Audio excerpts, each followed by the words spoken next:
வாஜிபா சுன்னாவான்னு சொல்லிட்டு வேணா கருத்து வேற்றுமை இருக்குமே தவிர சுன்னா இல்லைன்னு சொல்றது இது வரைக்கும் நம்ம அந்த மாதிரி அறிஞர்களுக்கு மத்தியில் கேட்கல.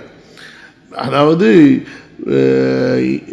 சமீப காலம் வரைக்கும் முகம் பெண்களுக்கு கண்டிப்பாக அவர்கள் வெளியே வரும்போது மறைக்கப்பட்டிருக்க வேண்டும் என்பதுதான் இஸ்லாமிய மார்க்க அறிஞர்களுக்கு மத்தியில் அறியப்பட்ட கருத்து. குர்ஆனுடைய நேரடி வசனத்திலிருந்து நபி ஸல்லல்லாஹு அலைஹி வஸல்லம் அவர்களுடைய காலத்திலிருந்து சமீப காலம் வரை தொன்று தொட்டு பின்பற்றப்பட்டு வந்த இஸ்லாமிய மரபு. சரியா? இந்த காலனி ஆதிக்கங்கள் ஏற்பட்ட போது முஸ்லிம்களிடத்தில் ஏற்பட்ட ஆடை கலாச்சார சிதைவில் ஏற்பட்டது தான் முகத்தை திறந்தவர்களாக போகிறது.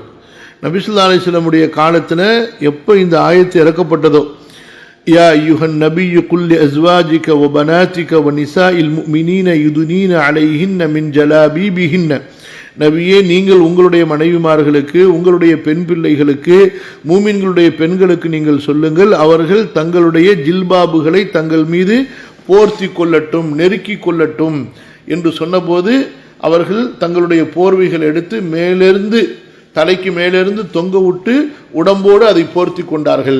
ஒரு கண்ணு தெரிகிற அளவுக்கு மட்டும்தான் அவர்கள் செல்வார்கள். நீங்கள் எங்கள் ஊர் தஞ்சாவூர் சைடு அந்த சைடெலாம் நீங்கள் வந்திருந்தீங்கன்னா அந்த துப்பட்டின்னு போடுவாங்க, 16 முழத்துக்கு இழுத்து போட்டு மொத்தமாக போட்டு இந்த கண்ணு மட்டும் இப்படி திறந்துருக்கும். புரியுதா?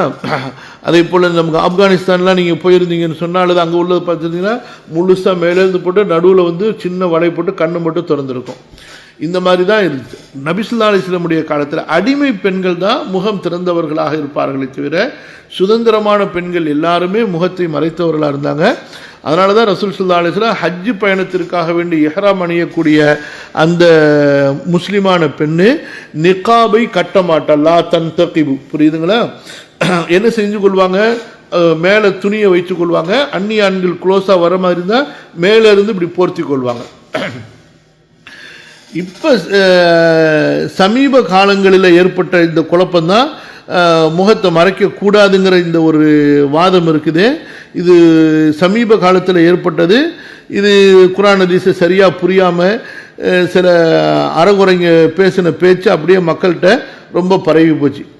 ஈவன் ஷேக் அல்பானி போன்றவர்கள் கூட வாஜிபா அல்லது பொதுவான சுன்னத்தா என்ற கருத்தில் தான் பேசுகிறாங்களே தவிர அது அறவே நிக்காபே இல்லைங்கிற பேசக்கூடிய பேச்சு இருக்குது. அதுக்கு இஸ்லாமுக்கு சம்பந்தமே கிடையாது. பிஸ்மில்லாஹ்.